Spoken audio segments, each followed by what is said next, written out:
So back at it after some more advice from Danger and I forget the other gentleman online, but good advice.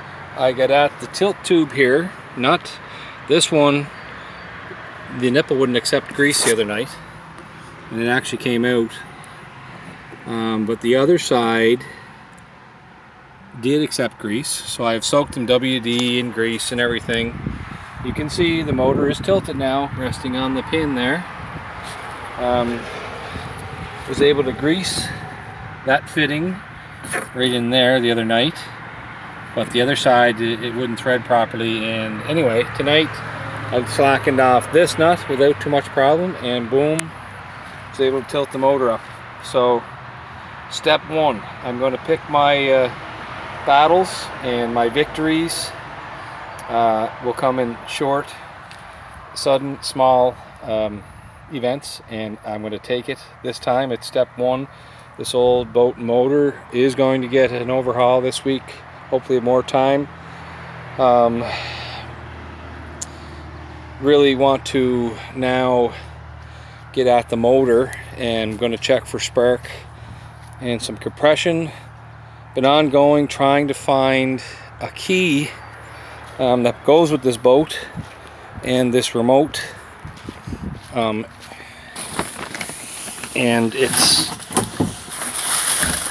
sorry guys, it's right here. I've looked it up. You know, it's this type of key, ignition switch. Can't find the key. The owner's still looking. We may get it. I have looked up the model for the boat, the whole ignition switch and everything. What I think I'm going to have to do anyway is the remote looks to be in okay shape, but I would like to have the original key to try and start this motor this week, and see if it'll fire up. But I'm going to be patient. If I have to order an ignition switch and replace her in the remote, I'll do that. Yeah, before I go much further, but I really truly think the motor will fire up with some TLC. And I am learning so much, and thanks to the boys just for answering my silly questions on how to tilt a manual tilt.